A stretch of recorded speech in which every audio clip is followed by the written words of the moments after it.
I have always loved Christmas. I'm definitely one of those people that have my Christmas tree up early. I think this year I had my tree up October 30th. Don't judge me, I just have a really busy life, but I just have always loved Christmas. As a kid, I remember waking up Christmas morning, always running to the living room to see what was gonna be under the tree this year. We had stockings at our house, and they were always full of little trinkets and games and candy and all those fun things. I love Christmas food. My mom would make the best Christmas meals every single year. I loved Christmas music. We'd play that Amy Grant Christmas album just on repeat all season long. Go look at Christmas lights. Just the whole Christmas season was just so special and so magical. I just loved every minute of it.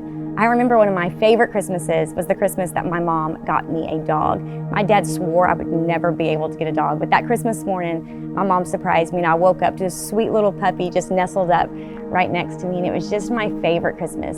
Christmas as a kid is just the best. It really is magical. You run down to the tree that morning and you just wake up that morning. You're not really worried about anything. You're not having to worry about how the presents got there, who's wrapping what they cost. You just wake up and you just get to receive all the benefits and all the magic of Christmas. As an adult though, as I've gotten older, I've realized that hits just a little bit differently. But I was thinking about it the other day, and now that I'm a mom, it should hit differently. It should actually be more meaningful when you realize all the traditions that we do and all those special moments that we do are really just metaphorical for the things that Jesus went through for us. This morning I was preparing and thinking about the lengths I go to make sure that my kids have just the perfect Christmas, full of surprises and special moments. And I thought about how our Father did just the same for us. We are that kid that just showed up and everything was taken care of, and you don't quite understand how, and you don't know all about it, but you just know it's been handled. When we are kids, we don't have to worry about the details of Christmas. We just get to receive. And that's really what God's gift of salvation was. Jesus and God, they did all the work, and we just showed up and received that gift that Jesus paid the price for. Our free gift, it's available to us. We had nothing to do with making it happen, and that's why we give gifts at Christmas. So today, I just want to encourage you just to stop and behold the wonder and the magic that Christmas brings, because it really is about Jesus. You know, before Jesus came to earth, there was over 400 prophecies that foretold about his coming. The expectation of a Savior from the line of David, it just saturates the narrative of the Old Testament. As early as Genesis 3, we even find traces of the promise of this Redeemer, this Messiah, a Messiah, the anointed one who's come to deliver and to restore. And that's what Christmas is. It's the story of God moving towards us to deliver us and restore us through his Son, the Messiah. John 3:16 says it this way: "For God so loved the world that he gave his only begotten Son, that whosoever believes in him should not perish but have everlasting life." But we can't even stop there. If we stop there, we're missing it. It wasn't just the gift of eternity through salvation we could receive. It was so much more. Jesus the Messiah came not just to save us, but also to bring hope, restoration, peace, purpose, and freedom from the broken world. It was prophesied 700 years before Jesus in the book of Isaiah. "For unto us a child is born, and unto us a son is given, and the government will be upon his shoulders, and his name will be called Wonderful, Counselor, Mighty God, Everlasting Father, the Prince of Peace." Jesus would fill our hearts with wonders each day. He would be a counselor and a voice of truth for us to follow. He would be mighty and do the works of his Father. He would love like his Father does and usher in a presence of peace wherever he went.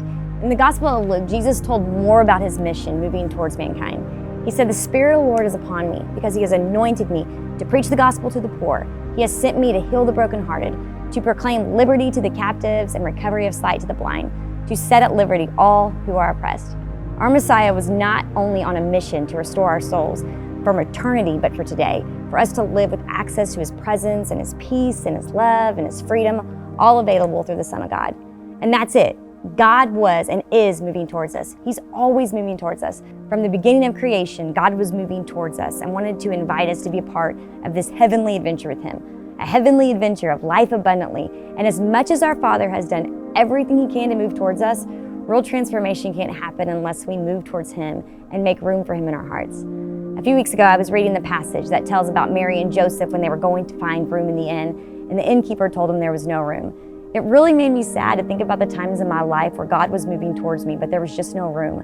I wonder how many times God is moving towards us and we just don't have room. Could it be we're too busy or too angry, or maybe we're just unaware? The other day I was listening to the song, "Joy to the World," and it said, "Let earth receive her King, and let every heart prepare him room, and heaven and nature will sing. Every time we open up our hearts to God, whether it be through salvation or through just earnestly seeking Him, we have access to that joy, true joy that only Jesus can bring. So that's my prayer for this Christmas, that this Christmas will just hit differently. Every Christmas song you hear, every manger you see, every time you open up a gift, that this Christmas will just be more meaningful and you'll remember what it's all about. Jesus, the Messiah, coming to save and restore us all. Well, thanks for watching with us. We hope you enjoyed the message today. We always want to give you an opportunity to be a part of what God is doing around here. So if you'd like to give, you can text LS Church to 77977 or head over to our website at lschurch.tv. Again, thanks for watching. I hope you have an amazing week, and we hope you'll join us again next week.